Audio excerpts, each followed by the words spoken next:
Hali gani mwanafamilia wa channel tupendwa hii hapa ya Bizoza Media. Kama ndo mara yako kwanza, basi nikusii usisahau kusubscribe, kulike, kushare pamoja na kucomment. Bwana, mambo ni mengi sana kuhusiana na hili sakata zima ambalo linaloendelea kwa wakati huu, na wengi wao waliweza kuongea mambo mengi kuhusiana na Mange Kimambi, lakini leo hii wacha niwafikishie ujumbe ambao kidogo utaweza kuleta mshangao mkubwa, kwa sababu kuna vitu vingi ambavyo vimekuwa vikiendelea na wengi wao walihisi kama ni mzaa au ni utani, lakini uhalisia ni kwamba kuna mambo mengi yameweza kutokea katika maisha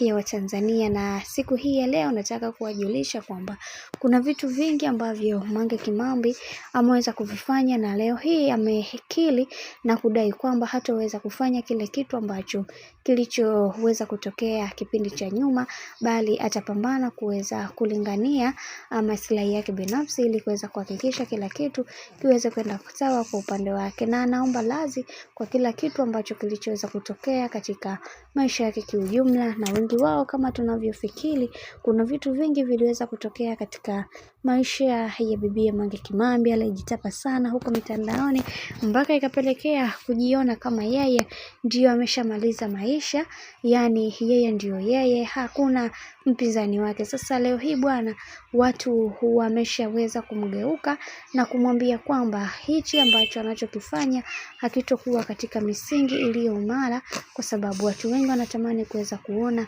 furaha na amani ikitawala katika maisha yao, na sio hiki ambacho anachokiendesha kwa wakati huu, kwa sababu kuna vitu vingi vimeweza kutokea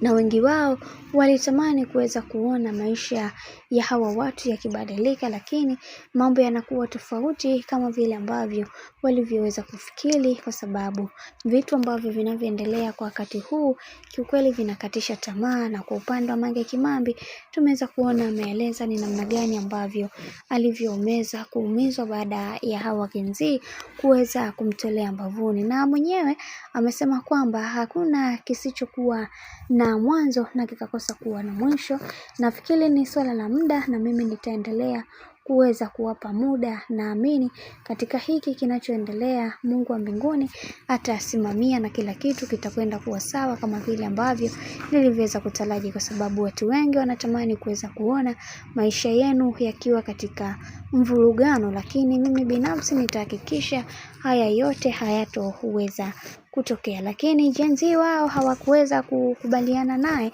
bali walianza kupinga vikali na kumwambia kwamba kwa kila kitu kilichoweza kutokea katika maisha yetu, sisi kama Gen-Z tunakubaliana, kwa sababu hakuna kitu chochote kitakachoweza kusababisha ndugu zetu walioweza kupoteza maisha wakarudi kwa mara nyingine, bali tumepoteza watu wa muhimu sana katika maisha yetu. Hivyo hatupaswa kuweza kuhakikisha kila lililotokea katika maisha yetu tukalisolve kwa namna tofauti tofauti. Hicho ndio kitu chenyewe ambacho kilichoweza kutokea, kwa sababu tunaona hakuna mtu yeyote ambaye anayempigania kwenye hili swala, na watu wengi wanatamani kuweza kuona maisha yetu yakiwa katika misingi iliyo bora. Bwana, mambo ndo kama hivyo ambavyo unavyozidi kuona mambo yanazidi kutaradadi. Mimi nikusii kitu kimoja, kama ndo mara kwa kwanza kufuatilia channel tupendwa hii hapa ya Bizoza Media, basi nikusii usisahau kusubscribe, kulike, kushare pamoja na kucomment,